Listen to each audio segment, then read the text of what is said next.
ওই যে চট্টগ্রামে কোন এক বিয়ে অনুষ্ঠানে সেখানে বাছাই করে করে বা কিছু আসামি আছে যারা সন্ত্রাসী কায়দায় তাদেরকে ধরে পুলিশের হাতে সোপর্দ করা হয়েছে। ওরে বাবা, এটা নিয়ে আমাদের দেখলাম মুফতি তাহেরিও দেখলাম উনি আবার স্ট্যাটাস মেরেছে যে এটা করা ঠিক হয় না। একটা আনন্দের দিনে এভাবে মানুষদেরকে অ্যারেস্ট করা, অথচ ইতিপূর্বে আমরা দেখেছি জানাজায় দাঁড়িয়েছে, ইমামকে টেনে নিয়ে চলে গেছে। ঠিক না ঠিক? যেই দল জানাজা পড়তে দেয় নাই, নামাজে মসজিদে ঢুকতে দেয় নাই, ইমামকে নামাজ থেকে টেনে নিয়ে গিয়েছে, জানাজার নামাজ থেকে টেনে নিয়ে গিয়েছে, তাদের এই দেশে অন্যায় করার পরেও বিয়ে অনুষ্ঠানে যাওয়ার অধিকার কিভাবে রাখে? এটা মার্কার দরকার আছে না? সব জায়গায় ধানের শীষ লাগাইছি, কে শীষ? অথবা লাগাইছি নৌকা, জিতবে আবার নৌকা, জয় বাংলা, জিতবে। আর এই বাজায় নেইছে তাতে ধরা আছে, দিন শেষ, খেলা হবে। ঠিক না বেটে? এই কোন স্কুলে এই লাগাই আবার নাইছে, মানে ওইটার সাথে আবার নাচটা খুব ভালো ওঠে, ডিজে। হ্যাঁ, তো এই নাচ ভালো ওঠে, এজন্য কোন স্কুলে দেখলাম এটা নিয়ে তদন্ত হচ্ছে যে জয় বাংলা, জিতবে আবার নৌকা, এই লাগিয়ে সেখানে নাচ করা হয়েছে, নৃত্য করা হয়েছে।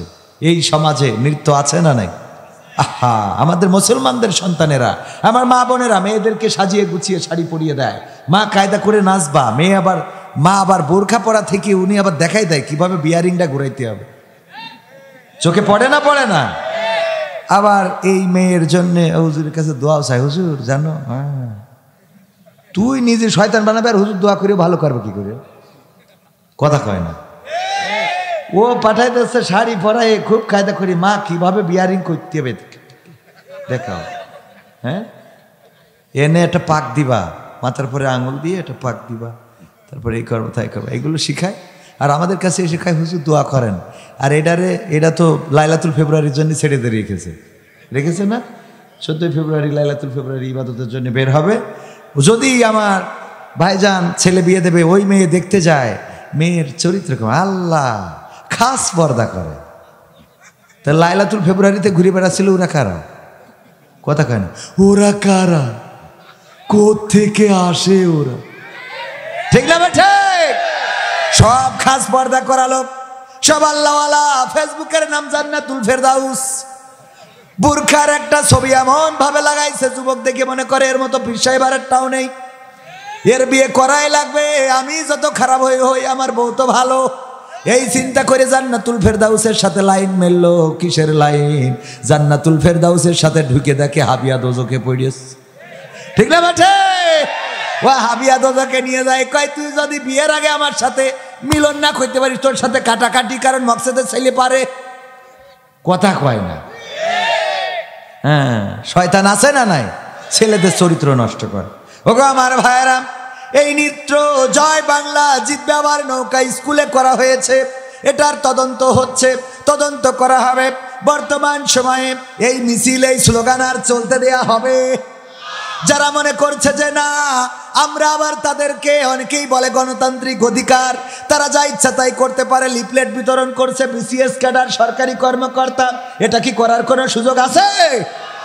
সরকারি কর্মকর্তা লিফলেট বিতরণ করে বর্তমান সরকারের বিরুদ্ধে, আর এই সরকার যদি কোনো পদক্ষেপ না নিতে পারে তাইলে বোঝা যাবে এটা মেরুদণ্ডহীন সরকার। এমন সরকার আমরা চাই। কারণ ইতিপূর্বে সরকারি কর্মকর্তা কোন সরকারের বিরুদ্ধে তো লিফলেট প্রচার করা দূরের কথা, বরং বঙ্গবন্ধুকে জাতির জনক এতটুকু বলে নাই। এতটুকু না বলার কারণে চাকরি চলে গেছে, এমন আছে না নাই? পরিবার থেকে দেখা হয়েছে তার বাবা কি করে, মা কি করে, 14 গোষ্ঠী কি করে, কবরে যারা গেছে তারা কি করে, আর আগামীতে যারা আসবে ওরা কি করে। ঠিক না ঠিক? এই চাকরির সময় দেখা হয়েছে না? মা কি করে, বাবা কি করে, 14 গোষ্ঠী কি করেছে, কবরে যারা গেছে তারা কি করেছে, আর আগামীতে যারা আসবে ওরা কি করবে, সব যাচাই করে তারপরে নিয়োগ দেওয়া হয়েছে। আমাদের গোলাম আজম রাহিমাহুল্লাহর সন্তান ব্রিগেডিয়ার জেনারেল, ওনাকে বরখাস্ত শুধু করাই হয় নাই, শুধুমাত্র গোলাম আজমের সন্তান হওয়ার কারণে বরখাস্ত তো করেছে, মানুষটারে গুম করেছে, হত্যার নির্দেশ পর্যন্ত দিয়েছিল। বলেন ঠিক কিনা? ঠিক বললাম না? ঠিক বললাম। গণতন্ত্রের কথা যেই দল বলতেছে, আমরা সেই দলকে প্রশ্ন করতে চাই, যখন বালুর ট্রাক নেত্রীর বাড়ির সামনে ছিল তখন তোমাদের গণতন্ত্র কোথায় ছিল? যখন তোমাদের সিনিয়র নেতাকে রিমান্ডে নির্যাতন করে সোজা মানুষটা কুজা করে দিয়েছিল তখন গণতন্ত্র কোথায় ছিল? যখন তোমাদের নেত্রীর চিকিৎসা দেয়া হয় নাই, চিকিৎসা তো দেয়াই হয় নাই, দুর্নীতির মামলায় হাসপাতাল তো দূরের কথা জেলখানায় নেওয়া হলো, তখন তোমাদের গণতন্ত্র কোথায় ছিল? এই নেত্রীকে আবার বিদেশে নিয়ে চিকিৎসা দিতে হবে, তাও যাইতে দেওয়া হয়েছে না? যাইতে দেওয়া হয় নাই। এখন আবার ছাত্র আন্দোলনের বিরুদ্ধে কথা বলে, ছাত্রদের বিরুদ্ধে কথা বলে, অথচ ছাত্র তো হলো তারা যারা আজকে বাংলাদেশ জামাত ইসলাম বিএনপির হাজার হাজার নেতা কর্মীকে বাংলাদেশে ওপেন ঘুরে বেড়ার সুযোগ করে দিয়েছে। ঠিক না? ঠিক। শুধু তাই নয়, খালেদা জিয়ার মতো নেত্রীকে এই যে গৃহবন্দী করে রাখা হয়েছিল, মানবিক নির্বাহী আদেশে মানবিক বিবেচনায় তাকে মুক্তি দিলেও জেলখানা থেকে বাড়িতে পাঠিয়েছে, কিন্তু ঠিকমতো চিকিৎসাও করাতে দেয় নাই। এখন যে বিদেশে নিয়ে যে চিকিৎসা দিতে পারতেছো সেটাও এই ছাত্র আন্দোলনের ফসল। বলেন ঠিক কিনা? ঠিক না? ঠিক। সেই ছাত্রদের সাথে যারা গাদ্দারি করে, এই বাংলাদেশের ইতিহাসের সাথে তারা গাদ্দারি করে। 31 দফার মধ্যে জুলাইয়ের গণহত্যার কোনো কলামই নাই, আছে? নাই। আবার গণতন্ত্র, আমরা তো গণতন্ত্রের পক্ষে। আমাদের বক্তব্য হলো, যেই গণতন্ত্র আমরা দেখতে চাই, গণতন্ত্রের আবাদ করতে চাই, ওই যে চট্টগ্রামে কোন এক বিয়ে অনুষ্ঠানে সেখানে বাছাই করে করে বা কিছু আসামি আছে যারা সন্ত্রাসী কায়দায়, তাদেরকে ধরে পুলিশের হাতে সোপর্দ করা হয়েছে। ওরে বাবা, এটা নিয়ে আমাদের দেখলাম মুফতি তাহেরিও দেখলাম, উনি আবার স্ট্যাটাস মেরেছে যে এটা করা ঠিক হয় না। একটা আনন্দের দিনে এভাবে মানুষদেরকে অ্যারেস্ট করা, অথচ ইতিপূর্বে আমরা দেখেছি জানাজায় দাঁড়িয়েছে, ইমামকে টেনে নিয়ে চলে গেছে। ঠিক না? ঠিক। যেই দল জানাজা পড়তে দেয় নাই, নামাজে মসজিদে ঢুকতে দেয় নাই, ইমামকে নামাজ থেকে টেনে নিয়ে গিয়েছে, জানাজার নামাজ থেকে টেনে নিয়ে গিয়েছে, তাদের এই দেশে অন্যায় করার পরেও বিয়ে অনুষ্ঠানে যাওয়ার অধিকার কিভাবে রাখে? বিয়ে অনুষ্ঠানতে নিয়েছে, খুব কষ্ট লাগতেছে, জানাজাতে আল্লাহর কাছে দাঁড়াইছে, আল্লাহু আকবার, পুলিশ টেনে নিয়ে চলে গেল। এই মুসাল্লিরা করবে কি? কথা কয় না। সত্য বলছি না মিথ্যা বলছি? এইগুলো করেছে। তখন গণতন্ত্রের কথা মনে হয়নি, এখন এত গণতন্ত্র। ঠিক না? ঠিক। আলেম ওলামাদেরকে স্টেজে উঠতে দেয়া হয় নাই। ইনি এখানে যেভাবে চেয়ারে বসে আছে, আজ থেকে 6 মাস আগে ক্ষমতা ছিল? উনি আসলে মাহফিল হইতো? তো মাহফিল উনার না কোরআনের? তাহলে উনি আসলে হবে না কেন? কোরআন তো উনার জন্য, ঠিক কিনা? উনারও তো হেদায়েতের দরকার আছে না নাই? আওয়ামী লীগ যদি সঠিক হয় তো কোরআন দিয়ে জামাতকে ভুল পথ প্রমাণ করে হেদায়েত করা লাগবে না? বিএনপি যদি সঠিক হয় তো জামাতকে হেদায়েতের দরকার আছে না নাই? তো কোরআনের মাহফিলি জামাত ইসলামও আসার দরকার আছে না নাই? কারণ যদি ভুল হয় তাহলে হেদায়েত নিয়ে যাবে। সুতরাং ইতিপূর্বে এই জাতীয় নেতা এখনো হচ্ছে, এখনো এই জাতীয় নেতাদেরকে একটু পোস্টারে নাম দিলে আর এক গ্রুপ খেপে যাচ্ছে। ঠিক না? ঠিক। মনে মনে করছিলাম, আসলে আল্লামা বলেছিলেন হকের পথ একটা আর বাতিলের পথ হাজারো। ঠিক না? ঠিক। বাতিল অনেক, আপনি বুঝতেও পারবেন না কারা বাতিল। ইতিপূর্বে যারা আমাদের পক্ষে ছিল এখন বিপক্ষে চলে গেল, কারণটা কি?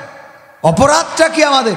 আমরা তো তাদের বিপক্ষে নই, আমরা এখনো অধিকারের কথা বলছি, ন্যায় বিচারের কথা বলছি, আমরা এখনো সেই কথাগুলো বলি যে কথাগুলো ইতিপূর্বে আমরা বলেছি, বলা দরকার ছিল, এখনো সেই কথাগুলো বলছি। ঠিক না? ঠিক। আমরা তো কারোর সাথে কোনো আমরা একটা এমন দেশ চাই যে দেশে সবার, ওনারা তো চাচ্ছেন গণতন্ত্র, সবার অধিকার থাকবে, আমরা তো সেই দেশটাই চাই। ঠিক না? ঠিক। তো সেই দেশ যখন চায়, হঠাৎ করে একজন বলতেছে কোরআনে কোনো রাজনীতি নেই, কোরআনের সাথে রাজনীতির সম্পর্ক নেই, বলেছে না? বলে নাই? আমরাও মানলাম কোরআনের সাথে রাজনীতির সম্পর্ক নেই। হঠাৎ করে 5 কলি টুপি মাথায় দিয়ে তাহলে চরমনায় কেন গেলে? হ্যাঁ, ওখানে যাবা, যে আমার ডাক্তার শফিকুর রহমান গেছে বলে তোমারও জাতি হইল? আমরা হুজুরা মিলাদ পড়বো, মারামারি করবো, গলা ধরি চলবো, এ তো ঠিক আছে। তোমার দাড়ি নেই, টুপি নেই, তুমি আবার টুপি পরি, তো দাড়িটা রাখতে হয়? কথা কয় না। টুপি নাই পড়লে তো দাড়ি কনে গেল? হ্যাঁ, তো যাই হোক, সব মিলাই ভাইয়ের আমার আগে বুঝতে হবে আমরা অধিকার চাই, আমরা সেটা চাই যেটা ইতিপূর্বে ঘটেছে, এটা আমরা চাই না। আমরা চাই এটার বিচার হোক। বলেন ঠিক না বেঠিক? বিচারের দরকার আছে না নাই?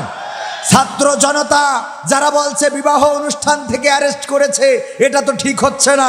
আমি তাদেরকে বলতে চাই ভাইয়েরা আমার, যে ছাত্রদেরকে হত্যা করা হয়েছে, কোনো মা বাবার একটাই সন্তান, আর কোনোদিন সন্তান হবেও না, এই মা বাবার সন্তানটাকে কেড়ে নেওয়া হয়েছে।